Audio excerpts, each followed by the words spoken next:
ಕರ್ನಾಟಕದಲ್ಲಿ degree holders, ನಿರುದ್ಯೋಗಿ degree holders, diploma ಓದ್ಕೊಂಡು ನಿರುದ್ಯೋಗಿಗಳಾಗಿರೋರು ಒಟ್ಟು 5,29,000 ಯುವಕರಿದ್ದಾರೆ, ಯುವತಿಯರಿದ್ದಾರೆ.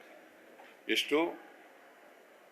5,29,000 ಇದ್ದಾರೆ. ಇವರು ಪದವಿ, ಎಲ್ಲ ಪದವಿ ಮತ್ತು ಡಿಪ್ಲೊಮಾ ಓದಿರೋರು. ಇವರಲ್ಲಿ 4,21,000 ಗ್ರಾಜ್ಯುಯೇಟ್ಸ್ಗಳಿದ್ದಾರೆ. 48,000 ಡಿಪ್ಲೊಮಾ ಹೋಲ್ಡರ್ಸ್ ಇದ್ದಾರೆ. ಮಿಸ್ಟರ್ ನರೇಂದ್ರ ಮೋದಿಜಿ, ಇಷ್ಟು ಜನಕ್ಕೆ ಕೊಡುತ್ತೇವೆ.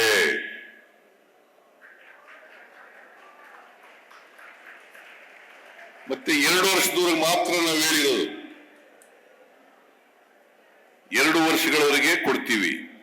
ಆಮೇಲೆ 2022-23ರಲ್ಲಿ ಓದಂತ ವಿದ್ಯಾರ್ಥಿಗಳು, 2023ರಲ್ಲಿ ಪಾಸ್ ಆದಂಥವರು, ನಿರುದ್ಯೋಗಿ ಆದಂಥವ್ರು, ಇದೇ ನಾವು ಹೇಳಿರೋದು. ಮ್ಯಾನಿಫೆಸ್ಟೋನಲ್ಲಿ ವಾಗ್ದಾನ ಕೂಡ ಕೊಟ್ಟಿರೋದು ಇದನ್ನೇ. ವಿರೋಧ ಪಕ್ಷದವರು ಟೀಕೆ ಮಾಡ್ತಾ ಇದ್ರು, ಇನ್ನೂ ಯಾಕೆ ಮಾಡಿಲ್ಲ, ತಕ್ಷಣ ಮಾಡಿಬಿಡ್ಬೇಕಾಗಿತ್ತು. ನಾವು ವಾಗ್ದಾನ ಕೊಟ್ಟಿದ್ದದ್ದು 23ರಲ್ಲಿ ಪಾಸ್ ಆದವರು 6 ತಿಂಗಳು ಕೆಲಸ ಸಿಕ್ಕದೆ ಹೋದ್ರೆ, 6 ತಿಂಗಳಲ್ಲಿ ಕೆಲಸ ಸಿಕ್ಕದೆ ಹೋದ್ರೆ, ನಿರುದ್ಯೋಗಿಗಳಾದ್ರೆ ಅಂತ್ಯವರಿಗೆ 2 ವರ್ಷಗಳ ಕಾಲ ಕೊಡುತ್ತೇವೆ. ಈಗ 6 ತಿಂಗಳಾಯ್ತು. ನಾವು ಮೇ 20ನೇ ತಾರೀಕು ಅಧಿಕಾರಕ್ಕೆ ಬಂದದ್ದು, 2023 ಮೇ. ಈಗ 6 ತಿಂಗಳಾಯ್ತು. ಯಾರಿಗೆ ಕೆಲಸ ಸಿಕ್ಕಿಲ್ಲ, ನಿರುದ್ಯೋಗಿಗಳಾಗಿದ್ದಾರೆ, ಅಂತಹ ನಿರುದ್ಯೋಗಿ ಪದವೀಧರರಿಗೆ, ಡಿಪ್ಲೊಮಾ ಪದವಿ ನಿರುದ್ಯೋಗಿಗಳಿಗೆ, ಅದು ಯುವಕರಿರಲಿ ಯುವತಿಯರಿರಲಿ, ಎಲ್ಲರಿಗೂ ಕೂಡ 2 ವರ್ಷಗಳ ಕಾಲ ಕೊಡ್ತೀವಿ. ಯಾಕೆ 2 ವರ್ಷ ಕೊಟ್ಟಿದ್ದೀವಿ ಅಂತಂದ್ರೆ, 2 ವರ್ಷದಲ್ಲಿ ಅವರು ಉದ್ಯೋಗವನ್ನ ಗಳಿಸ್ಕೋಬೇಕು. ಮತ್ತೆ ಅವರು ಉದ್ಯೋಗ ಗಳಿಸ್ಕೊಳ್ಳಿಕ್ಕೆ ಬರೀ ನಾವು ಭತ್ಯೆ ಕೊಟ್ಬಿಟ್ಟು ಅಷ್ಟೇ ಸುಮ್ಮನಾಗಲ್ಲ, ತರಬೇತಿನೂ ಕೂಡ ಕೊಡ್ತೀವಿ. ಕೌಶಲ್ಯಾಭಿವೃದ್ಧಿ ಇಲಾಖೆಯಿಂದ ತರಬೇತಿನೂ ಕೂಡ ಕೊಡ್ತೀವಿ.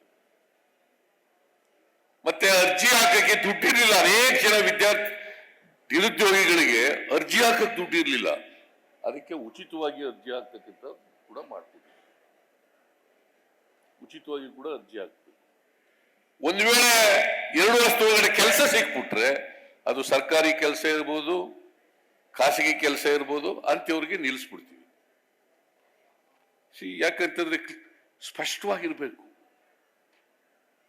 ಯುವಕ ಯುವತಿಯರಿಗೂ ಕೂಡ ಇದು ಅರ್ಥ ಆಗ್ಬೇಕು, ರಾಜ್ಯದ ಜನರಿಗೆ ಅರ್ಥ ಆಗ್ಬೇಕು. ಏನು ಈ ಕಾರ್ಯಕ್ರಮ, ಯುವ ನಿಧಿ ಅಂತಕ್ಕಂಥ ಕಾರ್ಯಕ್ರಮ ಏನು ಅಂತಕ್ಕಂಥದ್ದು ಗೊತ್ತಾಗ್ಬೇಕು. ಇವ್ರು ಟೀಕೆ ಮಾಡೋರು